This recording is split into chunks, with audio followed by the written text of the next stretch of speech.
घर के मंदिर में जलने वाले दीपक और बजने वाली घंटी को रोज धोने और साफ करने वालों, मेरी बात को अत्यंत गौर से सुन लो, वरना हंसता खेलता पूरा घर बर्बाद हो सकता है।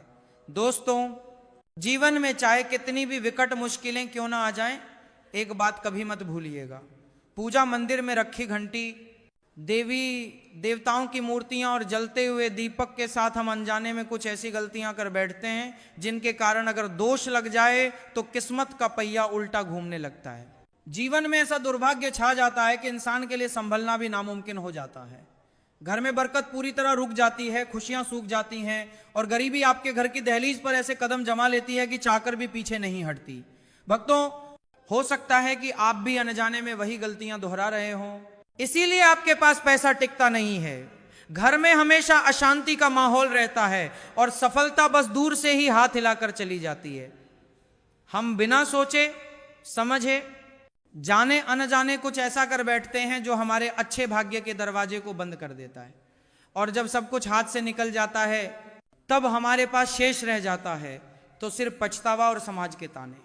लेकिन घबराइए मत, आज के इस विशेष प्रवचन में हम आपको पूजा मंदिर से जुड़ी हुई रहस्यपूर्ण और महत्वपूर्ण बातें बताएंगे, जिन्हें सुनकर आपका दिल खुद पुकार उठेगा कि गुरुजी, आपने तो मेरी सोई हुई किस्मत जगा दी। तो भक्तों, इस प्रवचन को अंत तक बहुत ध्यान से सुनना, क्योंकि यह केवल साधारण जानकारी नहीं है, बल्कि ये आपकी जिंदगी को सकारात्मक रूप से बदलने की कुंजी है। बहुत से लोग कई पवित्र वस्तुओं को केवल धर्म का प्रतीक मानकर मंदिर में रख तो लेते हैं, लेकिन वहीं वे सबसे बड़ी गलती कर बैठते हैं। आज हम विस्तार पूर्वक जानेंगे कि पूजा मंदिर में कौन सी चीजें रखना शुभ है और कौन सी अशुभ, दीपक जलाने का सही समय क्या है और इसे जलाते समय कौन सा मंत्र बोलना चाहिए, घंटी कब बजानी चाहिए, सुबह बजानी है या शाम को, और कितनी बार बजानी चाहिए, शंख कब और कैसे बजाना चाहिए, और बजाते समय किस मंत्र का जाप करना आवश्यक है, क्या दीपक को रोज धोना चाहिए या नहीं, मंदिर में भगवान की कितनी मूर्तियां रखनी चाहिए और क्यों। ये 7-8 बातें सुनने में छोटी लग सकती हैं, लेकिन इनका असर आपकी किस्मत पर सीधा और गहरा पड़ता है। अभी परसों की ही कथा में एक भक्त ने हमसे व्यथित होकर पूछा था, गुरुजी, मैं रोज नियम से पूजा करता हूं लेकिन मुझे फल क्यों नहीं मिलता, उल्टा मेरा नुकसान ही हो जाता है। इस प्रवचन में हम इसी रहस्य को बहुत नजदीक से जानेंगे। पूजा हमारे जीवन का एक अभिन्न और पवित्र हिस्सा है। हर कोई अपनी श्रद्धा अनुसार किसी न किसी देवी देवता की आराधना करता है। कोई मां दुर्गा के चरणों में अपना शीश झुकाता है, तो कोई भगवान विष्णु के नाम का स्मरण करता है, और हां, उनकी पूजा का फल भी अवश्य मिलता है। लेकिन क्या आप जानते हैं कि छोटी छोटी अनजानी गलतियां ही उस पुण्य फल को आप तक पहुंचने से रोक देती हैं। ये गलतियां इतनी मामूली लगती हैं कि हम अक्सर इन्हें नजरअंदाज कर देते हैं, लेकिन हमारे शास्त्रों में साफ लिखा है कि यदि पूजा में पूर्ण फल प्राप्त करना है तो इन बातों का विशेष ध्यान रखना जरूरी है। आज हम मुख्य रूप से बात करेंगे घर के मंदिर में दीपक और घंटी के सही उपयोग के बारे में। क्या दीपक को रोज धोना चाहिए या हफ्ते में केवल 1-2 बार? अगर धातु का दिया हो तो उसे कब और कैसे साफ करना चाहिए? मिट्टी के दीपक को जलाने का सही समय और सही अवसर कौन से हैं? मंदिर में किस प्रकार की घंटी का उपयोग सबसे शुभ माना जाता है? घंटी कब बजानी है, कितनी बार बजानी है, और क्या शाम की पूजा में घंटी बजाना शास्त्र सम्मत है? इन सभी सवालों के जवाब आपको आज के इस प्रवचन में विस्तार से मिलेंगे। भक्तों, एक बात हमेशा याद रखिए कि अधूरी जानकारी कभी कभी फायदे की जगह नुकसानदेह साबित होती है, इसीलिए इस प्रवचन को अंत तक जरूर सुने। कुछ लोग होते हैं जो वीडियो को इधर उधर से काट कर देखते हैं, बीच से स्किप करते हैं और फिर शिकायत करते हैं कि जीवन में सफलता क्यों नहीं मिल रही। अरे, जब आप ज्ञानी आधा अधूरा ले रहे हो तो आपको फल पूरा कैसे मिलेगा? भक्तों, सबसे पहले बात करते हैं मिट्टी के दिए की। यह साधारण सा दिखने वाला दिया वास्तव में शुद्धता और पवित्रता का प्रतीक है। दिवाली हो, कोई धार्मिक पर्व हो या फिर कोई बड़ा अनुष्ठान, मिट्टी का दिया जलाने का अपना ही एक विशेष महत्व है। घर के मंदिर में या दरवाजे के पास जब इसे प्रज्वलित किया जाता है तो ऐसा प्रतीत होता है मानो लक्ष्मी माता स्वयं आपके आंगन में प्रवेश कर रही हो। लेकिन भक्तों, यहां ध्यान दीजिए, जब यह दिया मंदिर में रखा जाता है तो इसके नियम बदल जाते हैं। मिट्टी का दिया एक बार जलाने के बाद दोबारा मंदिर में उपयोग नहीं करना चाहिए। हर बार पूजा के लिए नया मिट्टी का दिया ही उपयोग करना शुभ माना गया है। ऐसा करने से वास्तु दोष घर से दूर रहता है और घर में बरकत बनी रहती है। अब आगे इस प्रवचन में हम जानेंगे मंदिर की घंटी से जुड़े हुए रहस्य, जो शायद आपको पहले कभी नहीं बताए गए। लेकिन उससे पहले आते हैं धातु के दियों पर।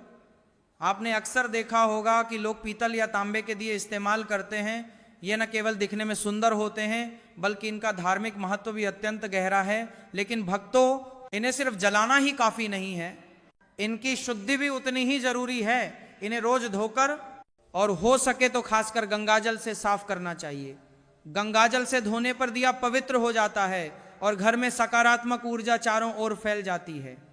अगर आप हफ्ते में केवल 1-2 बार इन्हें साफ करते हैं तो ये पूरी तरह से शुद्ध नहीं हो पाते और जली हुई बत्ती की कालिख नकारात्मकता लाती है। इसीलिए इसे अपनी रोजाना की आदत बना लें। और अब चर्चा करते हैं घर के मंदिर की घंटी पर। पीतल की घंटी की ध्वनि ऐसी होती है जो वातावरण की नकारात्मक ऊर्जा को तुरंत दूर कर देती है और सकारात्मकता का प्रवाह बढ़ा देती है। लेकिन भक्तों, इसे कभी भी दक्षिण दिशा में न रखें, यह अशुभ माना जाता है। घंटी को हमेशा पूजा स्थल के पास या मंदिर के प्रवेश द्वार पर रखें। सबसे शुभ घंटी वह होती है जिस पर गरुड़ की नक्काशी हो। इसे गरुड़ घंटी कहते हैं और इसे शास्त्रों में अत्यंत पवित्र व फलदायक माना गया है। अब सवाल आता है कि घंटी कितनी बार बजानी चाहिए? भगवान को भोग लगाते समय घंटी को 5 बार बजाएं। ऐसा करने से भगवान भोग को जल्दी स्वीकार करते हैं। पूजा के दौरान घंटी को बहुत जोर जोर से या लगातार नहीं बजाना चाहिए। सिर्फ 3 बार बजाना ही उचित और मर्यादित है। घंटी को हमेशा अपने दाहिने हाथ से बजाएं और इसका मुख पूजा स्थल की ओर होना चाहिए। याद रखिए, घंटी को सुबह की पूजा में ही बजाना शुभ माना गया है। शाम की पूजा में घंटी बजाने से बचना चाहिए क्योंकि शास्त्रों में सायंकाल में इसे उचित नहीं माना गया है। कुछ मतों के अनुसार सायंकाल शयन का समय माना जाता है। इन नियमों का पालन करने से आपका पूजा पाठ कई गुना अधिक फलदायक और प्रभावी हो जाएगा। भक्तों, ये बातें सुनने में छोटी लग सकती हैं लेकिन इनका असर आपकी किस्मत पर बहुत गहरा पड़ता है। भक्तों, एक और बहुत ही महत्वपूर्ण बात जो अक्सर लोग नजरअंदाज कर देते हैं, जब भी आप किसी मंदिर जाएं, खासकर घर के बाहर वाले देवालय में, तो मंदिर में प्रवेश करते समय ही घंटी बजाएं। मंदिर से बाहर निकलते समय घंटी बजाने की कोई आवश्यकता नहीं होती। जब आप घंटी बजाते हैं तो यह सिर्फ आवाज नहीं होती बल्कि यह भगवान को दिया गया एक संकेत होता है कि हे प्रभु, मैं आपके द्वार पर आ चुका हूं, आपकी शरण में हूं। एक बार घंटी बजाने का मतलब है कि आपने भगवान के दरबार में प्रवेश कर लिया है और पूजा आरंभ कर रहे हैं। 2 बार घंटी बजाने का अर्थ है कि आप अपनी प्रार्थना और अपने मन की बात सीधे भगवान के समक्ष रख रहे हैं। अब भक्तों, हम आपको कुछ ऐसी गूढ़ बातें बताने जा रहे हैं जिन्हें शायद आपको कोई अन्य न बताए। इसीलिए इन बातों को बहुत ध्यान से सुनिए क्योंकि ये आपके पूजा पाठ को और भी अधिक फलदायी बना सकती हैं। अब आइए जानते हैं पूजा मंदिर के कुछ आवश्यक नियम। पूजा करते समय आपका मुख हमेशा पूर्व दिशा की ओर होना चाहिए। यह दिशा सबसे शुभ मानी जाती है क्योंकि यहाँ से सूरज की पहली किरण आती है जो सकारात्मक ऊर्जा से भरी होती है। पश्चिम की ओर मुख करके भी पूजा की जा सकती है, लेकिन पूर्व दिशा का लाभ कई गुना अधिक है। घर की सीढ़ियों के नीचे या पास पूजा घर बनाना अशुभ माना गया है क्योंकि वहां नकारात्मक ऊर्जा का प्रवाह और पैरों की आहट अधिक होती है। भगवान का आसन हमेशा आपके आसन से ऊंचा होना चाहिए। भगवान की प्रतिमा को सीधे जमीन पर रखना अशुभ माना जाता है। उसे कम से कम 10 इंच ऊंचे स्थान पर स्थापित करें। ऊंचा आसन पूजा स्थल में सकारात्मकता और ऊर्जावान माहौल बनाए रखता है। पूजा करते समय आप हमेशा चटाई या आसन पर बैठें। यह न केवल आरामदायक है बल्कि ध्यान और श्रद्धा को भी स्थिर रखता है। ध्यान दें कि आपका आसन भगवान के आसन से ऊंचा न हो। इससे भगवान के प्रति आदर और विनम्रता बनी रहती है। भक्तों, अगली बात बेहद जरूरी है। पूजा घर में कभी भी सड़े, बासी या मुरझाए हुए फूल न रखें। मुरझाए फूल पूजा में अशुभ माने जाते हैं क्योंकि वे नकारात्मक ऊर्जा को बढ़ाते हैं। हमेशा ताजे, सुगंधित और खिले हुए फूल ही भगवान को अर्पित करें। जब फूल मुरझा जाएं या काले पड़ जाएं तो उन्हें सम्मान पूर्वक किसी गमले की मिट्टी में दबा दें या जल में प्रवाहित कर दें। इससे नकारात्मक ऊर्जा दूर होती है और आपके घर में पवित्रता बनी रहती है। भक्तों, एक और महत्वपूर्ण नियम है, जिस कमरे में आप सोते हैं, बेडरूम, उसमें घर का मंदिर नहीं बनाना चाहिए। यदि स्थान की कमी या परिस्थिति के कारण आपको अपने सोने के कमरे में ही मंदिर रखना पड़े तो रात को मंदिर को पर्दे से ढक दें। इससे रात के समय मंदिर से निकलने वाली तेज ऊर्जा आपके विश्राम को प्रभावित नहीं करेगी और मंदिर की पवित्रता भी बनी रहेगी। ऐसा करने से घर में शांति और आपकी पूजा में एकाग्रता बनी रहती है।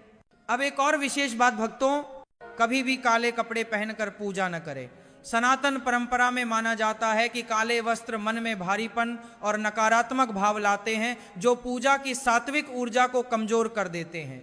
हमेशा शुभ और हल्के रंग के वस्त्र जैसे पीला, लाल, सफेद पहने ताकि मन में शांति, पवित्रता और सकारात्मकता बनी रहे। चलिए अब जानते हैं घर के पूजा मंदिर में किन चीजों को नहीं रखना चाहिए। भक्तों, किसी भी देवी देवता की एक ही तस्वीर या मूर्ति रखें। एक ही देवता की एक से अधिक तस्वीरें ऊर्जा का संतुलन बिगाड़ सकती हैं और पूजा का प्रभाव कम कर सकती हैं। एक ही रूप को स्थान दें ताकि भगवान की ऊर्जा पूरे मन से आपके जीवन में प्रवाहित हो। घर में शिवलिंग रखना अत्यंत पवित्र माना जाता है, लेकिन इसे सही दिशा में रखें। हमेशा उत्तर या पूर्व दिशा में रखें और जलहरी का मुख उत्तर की ओर हो। इसे स्वच्छ स्थान पर ही स्थापित करें, शोरगुल या गंदे स्थान पर कभी न रखें। भगवान की टूटी हुई मूर्तियां, खंडित प्रतिमाएं या फटी हुई तस्वीरें पूजा स्थान से तुरंत हटा दें। टूटी मूर्ति पवित्रता को कम करती है और सकारात्मक ऊर्जा के प्रवाह में बाधा डालती है। इसे शास्त्र सम्मत तरीके से विसर्जित कर दें। शंख और गोमती चक्र भगवान विष्णु और शिव जी की कृपा के प्रतीक हैं। इन्हें घर में रखने से समृद्धि आती है और शंख में भरे जल से वातावरण शुद्ध होता है। जल को रोज बदलें और इन पवित्र वस्तुओं को हमेशा साफ रखें।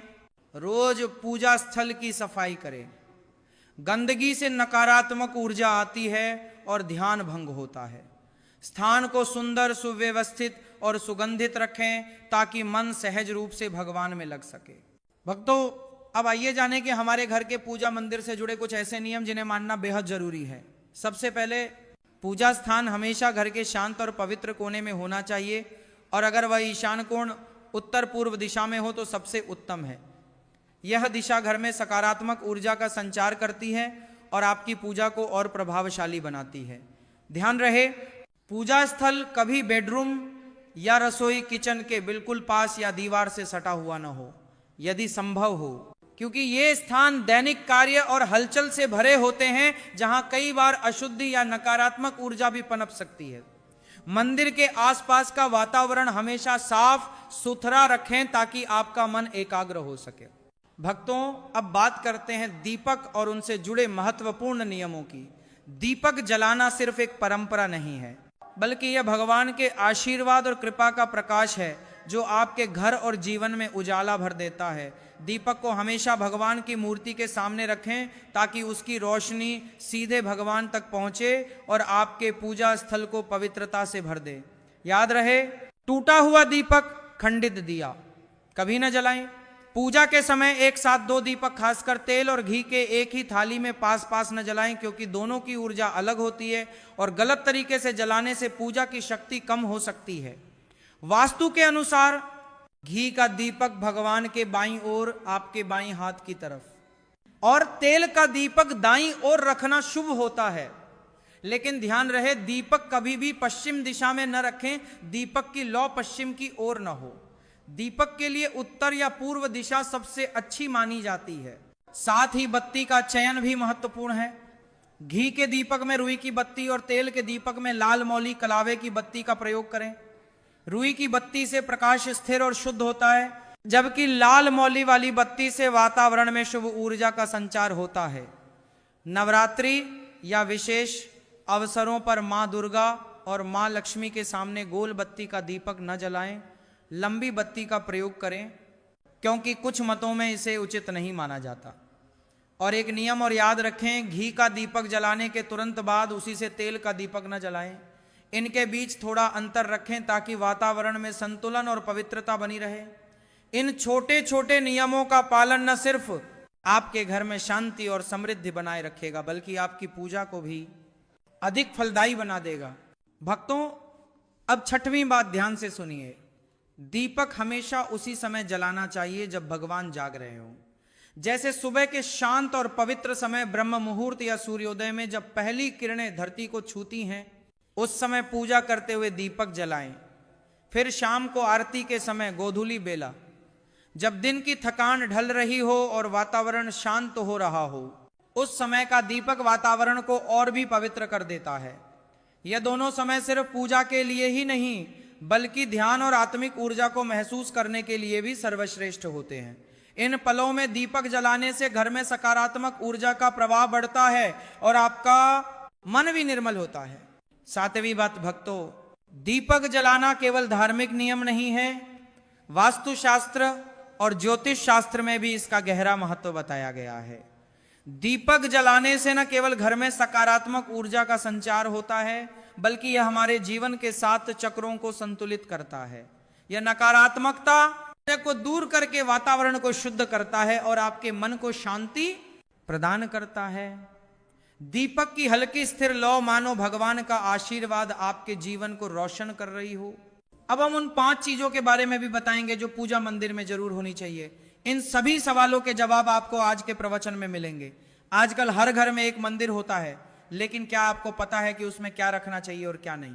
ये जानकारी आपके परिवार की तरक्की और माता लक्ष्मी के आशीर्वाद के लिए बहुत महत्वपूर्ण है। अगर आपके घर के मंदिर में गणेश जी की मूर्ति या तस्वीर के अलावा ये 3 विशिष्ट मूर्तियां रखी हैं, तो कान खोलकर सुनो। आज भी कई लोग मंदिर के सामने ऐसी गलतियां कर बैठते हैं जो उन्हें दुख और परेशानियों की ओर ले जाती हैं। कुछ लोग घर के मंदिर के सामने ही अनुचित कार्य कर देते हैं। यह एक नकारात्मक कर्म है जो परिवार को मुश्किलों में डाल सकता है। अक्सर देखा जाता है कि पति पत्नी बिना सही समय और स्थान का ध्यान रखे जब चाहे घर के मंदिर के पास ही आपस में व्यवहार करने लगते हैं या झगड़ा करते हैं। ऐसे लोग अनजाने में खुद को और अपने परिवार को घोर कष्ट में डाल देते हैं। और वे कौन सी 7 चीजें हैं जिन्हें आपको अपने घर के मंदिर में बिल्कुल नहीं रखना चाहिए? पूजा घर में कुछ चीजें रखने का बहुत महत्व होता है। अगर आप चाहते हैं कि आपके घर में धन, सुख और समृद्धि आए, तो यह जरूरी है कि आप अपने पूजा घर में सही चीजें रखें। शास्त्रों के अनुसार यदि पूजा घर में कुछ अशुभ चीजें रखी जाएं, तो यह आपके घर के वातावरण को नकारात्मक बना सकती हैं और माता लक्ष्मी भी ऐसे घर से दूर हो जाती हैं। आज हम जानेंगे उन विशेष चीजों के बारे में जिनका पूजा घर में होना बहुत जरूरी है। अगर आप घर में सुख और समृद्धि की कामना करते हैं तो यह 3 चीजें पूजा घर में जरूर रखें। स्वयं भगवान श्री कृष्ण ने भी कहा है कि प्रत्येक व्यक्ति को अपने घर में एक 3 चीजें पूजा घर में है। भगवान श्री कृष्ण की कामना करते हैं तो यह 3 चीजें पूजा घर में पारे में तो केता की बारे में जरूर रखें। छोटा सा पूजा घर या मंदिर बनाना चाहिए जहां वह अपनी श्रद्धा और विश्वास के अनुसार अपने प्रिय देवी देवताओं की तस्वीरें, पूजा सामग्री और अन्य महत्वपूर्ण चीजें रख सके। लेकिन हमारे शास्त्रों में यह भी बताया गया है कि जितना कुछ चीजों को मंदिर में रखना शुभ होता है, उतना ही कुछ चीजों को रखना अशुभ भी हो सकता है। कुछ ऐसी वस्तुएं होती हैं जिनसे घर में नकारात्मकता बनी रहती है, परिवार में लड़ाई झगड़े होते हैं और धन की हानि हो सकती है। आज के प्रवचन में हम उन्हीं अशुभ चीजों के बारे में जानेंगे जिन्हें लोग कई बार अनजाने में अपने घर के मंदिर में रख देते हैं। अगर आपके घर के मंदिर में भी ऐसी चीजें रखी हुई हैं तो उन्हें बिना विलंब किए तुरंत वहां से हटा दें।